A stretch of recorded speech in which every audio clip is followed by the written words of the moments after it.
samanthaazira here. My Nintendo Switch collection is currently only 36. However, I am the type of collector that I try to collect things a little bit after the fact, unless it's a title I'm really excited to play. So I like to try to not spend as much money because I do have a backlog of games and I'm not always jumping at the chance to play the most recent titles that are released.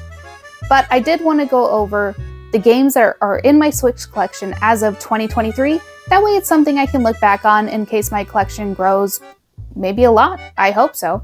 But let's go over some of the games that are in my collection. I'll also go over some of my top 10 of my 36 games that I enjoy.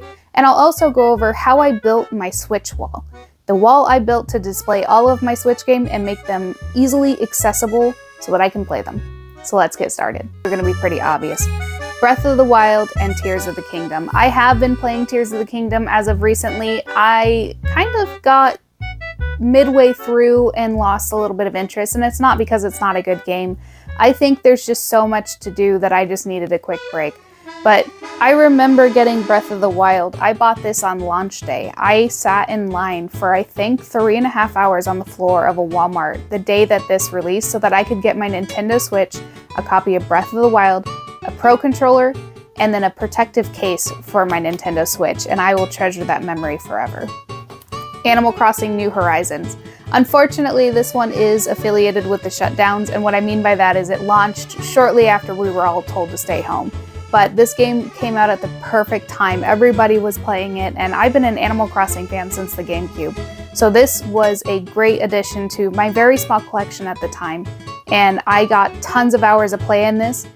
Now, it's not something I'm currently playing, and maybe I'll revisit it in the future, but I really did enjoy this game. Paper Mario Origami King. I've played part of this game, and I thought it was really beautiful. I do think that the Paper Mario series has lost its touch a little bit. Paper Mario might be my favorite one. I also haven't played through the GameCube version yet, and that's something that I'm planning on doing very soon.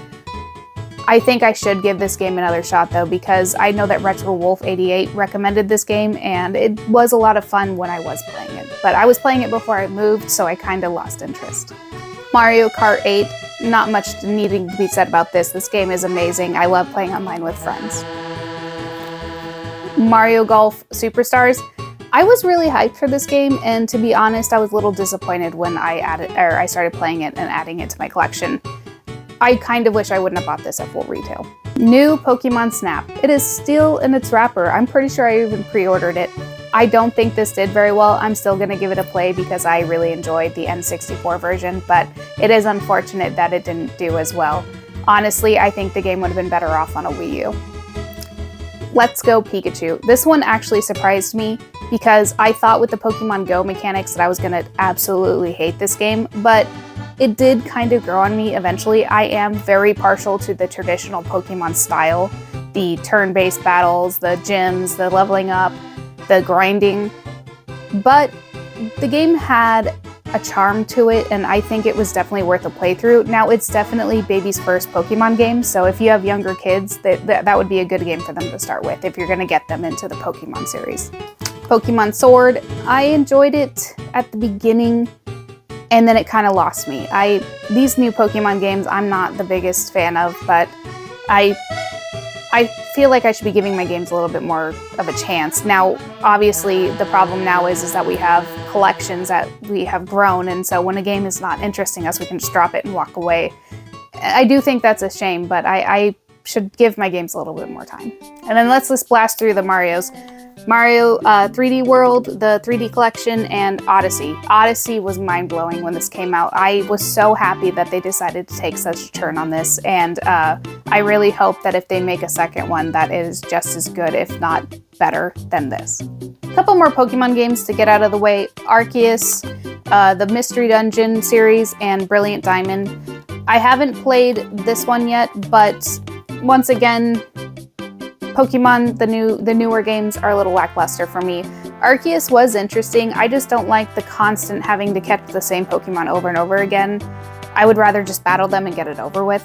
So, I said it in my previous video, I'm pretty much encapsulated to the older Pokemon games. Mario Superstars. This was a cool little callback to the older Mario 64 games, and this is really fun to play with friends, and you can play online, so that was really cool. Yoshi's Crafted World. This one is a little cutesy game. I would consider it a little bit more casual. I'm not saying it's not challenging, but it's a Yoshi game, you know. I wish they would make these a little bit more interesting, kind of spin it like they did Mario Odyssey. Now, I'm not saying I want a Mario Odyssey Yoshi game, but I'd like them to come up with maybe something a little bit different than what they have for the Switch and the Wii U. Kirby and the Forgotten Land. I actually did a video on this. It didn't do very well, but that's okay. I really enjoyed this game a lot, and if you haven't played it, you should give it a shot.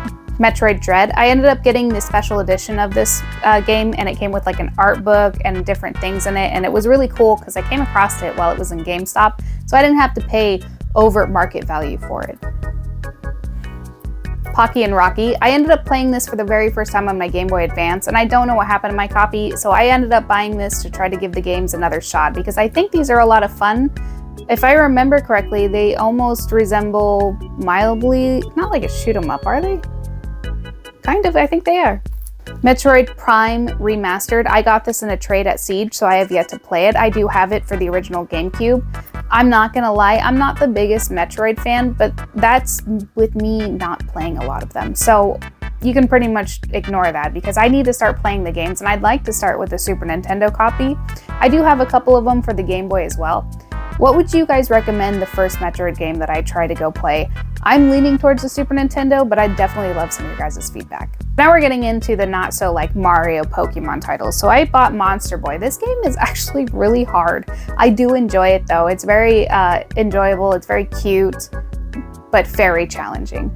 It's a side scroller, I believe, and this one I definitely want to come back to and maybe do a video about this as well. Xenoblade Chronicles. A funny story about this game is when I went to GameStop, it had a tag on it for a really low price. I think it was somewhere around maybe 25 to 15. I don't remember. I go up to the counter and it turns out they put the wrong sticker on it, but they ended up honoring it. So I got this game for really cheap, and this was a couple of years ago, so I was really excited about that.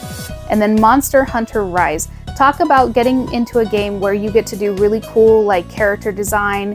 The world is very beautiful, and then getting your ass handed to you within your first mission. And that was me. This next one is a must-own for your collection, Cruisin' Blast. I can't tell you how many times I've told people about this game, and I'm surprised how many people still do not own this. This is an arcade-type racing game, and it is wild. Eventually you can get vehicles where you're a dinosaur or a UFO, but if you really liked the old cruising games, like the arcades that you would play in like the bowling alleys, you have to add this to your collection. This one is amazing. I ended up getting Mortal Kombat 2. This one's a funny story. My husband and I were watching an anime called High Score Girl, and the whole series about them playing a fighting game together. I believe they're playing Street Fighter, and so we ended up getting this game so that we could play together. He's not very good though. Tony Hawk Pro Skater 1 and 2. I grew up playing the Tony Hawk series, but I didn't get introduced to it until a little bit later. So I'm talking like PS2 GameCube era. So I ended up playing 3 and 4 on the PS2. I played Underground 1 on the PS2, but then I ended up playing the second one on GameCube. I enjoyed the Underground series. That actually might be my favorite of the Tony Hawk series, but I think 3 and 4 are a close second for me. Around American Wasteland is when it started losing me, and then of course the PS5 launch was a complete and total disaster considering that you got a disc with no game on it. A game I'm planning on getting around to, Hades. I've heard nothing but great things about this. Yeah, I just need to play it. Blue Fire. This is a really cool indie game. I haven't beaten it, but I've played it quite a few times, and it's definitely got platforming elements to it that is a lot of fun, and the story is really interesting, and I would encourage you to find this game, especially if it's for the cheap. When I moved here, I was wandering around Best Buy, and I found a limited run game at Best Buy, so I decided to pick it up because I've never played any of the series of the No More Heroes games, and so it looked really interesting, and it's something I plan on diving into pretty soon. I'm trying to get into indie games a little bit more, so A Hat in Time is a game that I've seen pop up time and time again, so I ended up picking this up to try to play a little bit later. I love platformers. I like collectathons to a certain degree. I think Donkey Kong 64 and Banjo-Kazooie overdid it a little bit. Not saying those games are not fun, but hopefully I enjoy this game when I get around to it. Sticking with the indie Cave Story, I've heard amazing things about this game, and I think I was able to pick it up for fairly cheap, around 15 bucks. And so these games I plan on getting around to. I'm hoping that in the next year I make it the year of maybe the Nintendo Switch and I can start diving through all of my titles and really doing a deep dive on the games in here. Ring Fit Adventure, I picked up this game because I wanted to exercise more, and believe it or not, it's actually a pretty decent workout. It comes with a ring and a strap that you put on your leg, and you're running and you're doing squats. It's actually a pretty decent workout. The storyline is a bit cheesy, but honestly, it's actually kind of fun. Dodgeball Academia, one of my most recent pickups, so I haven't gotten into this yet, but because I love Golf Story so much, I only owned it digitally. I was hoping that a dodgeball game RPG would be kind of in the same wheelhouse, so I'm anticipating I'm really going to enjoy this game. Sonic Forces, I picked this up because it was about 14 bucks and I wanted to fill my Switch wall. I know that's a dumb reason to pick up a game, but I figured giving a Sonic game a try, for 14 bucks, I'm sure there's some fun to be had with this game.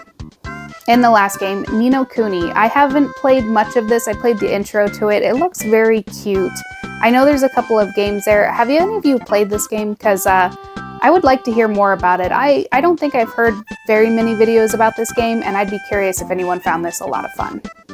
So just real quick, my top 10 games are Breath of the Wild, Kirby in the Forgotten Land, Cruisin' Blast, Animal Crossing, Paper Mario, Mario Kart 8, Pokemon Let's Go Pikachu, Mario Odyssey, Mario 3D World, and Mario All-Stars, which is kind of a cop-out, I know, but I had to put it in there. None of that was in any particular order, but those are the games that I truly enjoy. And now to talk about how my Switch wall was built. My Nintendo Switch wall, the way it was built is there's a blank wall and I needed to fill it. So I ended up buying these acrylic shelves that I think are designed for nail polish. I ended up decorating the wall with the signs that I got from the Southeast Game Exchange that I recently found out were gift card holders. I have a Nintendo Switch display sign that was 3D printed that I also got from the Southeast Game Exchange.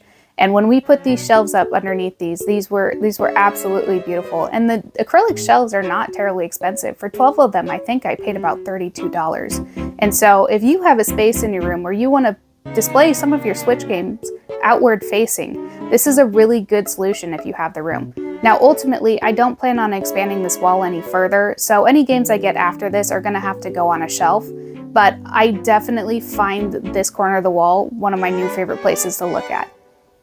Thank you all so much for going through my Switch collection with me. Hopefully you found that interesting. Let me know in the comments down below if there's any games that I'm missing from my collection that I need immediately. Thank you all so much for watching, and don't forget there's a pixelated world waiting out there for you.